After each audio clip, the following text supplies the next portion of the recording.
this month, the White House invited more than 40 heads of state from across Africa to strengthen political and business relationships.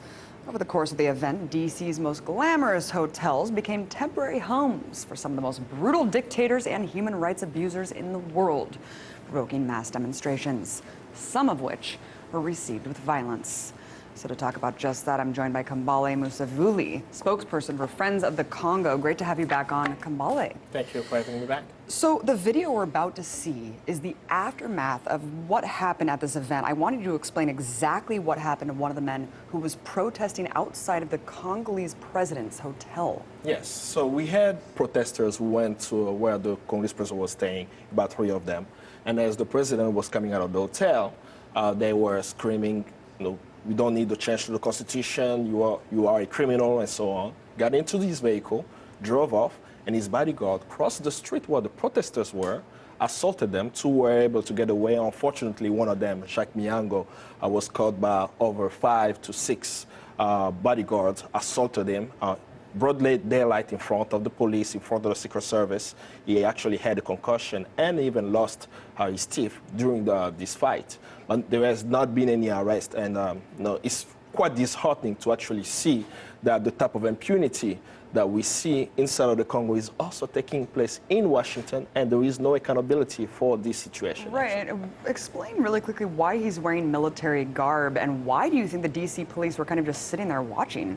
There is a movement of young Congolese around the world who are wearing military uniform as a statement of saying that we are fighting for the country, and they call them les combattants. So it's a local movement of Congolese who are denouncing the regime that's in Congo. That's why he was wearing the military uniform. But what is important to actually note about him is a peaceful protester who did not assault anyone, who did not throw a rock, who did not say any derogatory terms in the presence of the police. And how do I know so? Because there is a police report, and he was not arrested after the situation. The problem is people who assaulted him were not at all arrested for the crimes that they committed right here in Washington, D.C., one of the most powerful countries in the world. I mean, it's just amazing to see these police just standing there. The guy lost 7 teeth. That is, you're getting the crap kicked out of you. I mean, you're not just getting slapped around a little bit.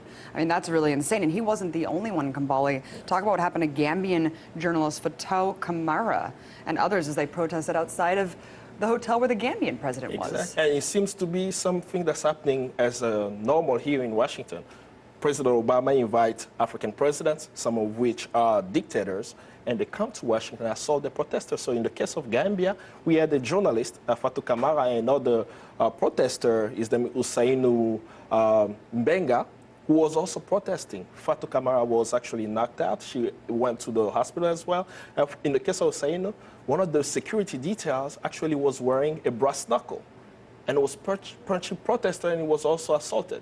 But with all of this here, the closest thing that we've got to justice is a strong statement from the State Department, where they have asked the countries to waive immunity of the security details, and that's all we have.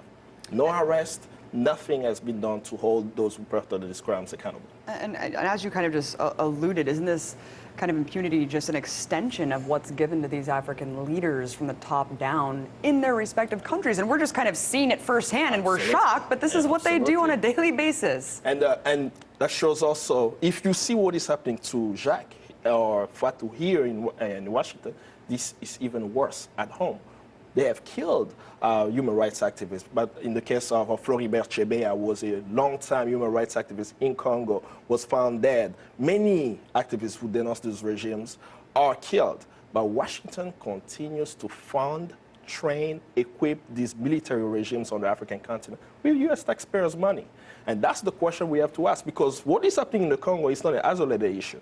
We are seeing it also in Ferguson, where there is a high militarization of security forces with no accountability, assaulting the protesters. We're seeing it also in the case of Congo and African countries on the continent, and also when these leaders come to Washington. It's happening around the world, man, and we're seeing it up close and personal. Thank you so much for coming on, breaking it down. Kambale Musavuli, spokesperson, Friends of the Congo. Amazing to have you on again. Thank you.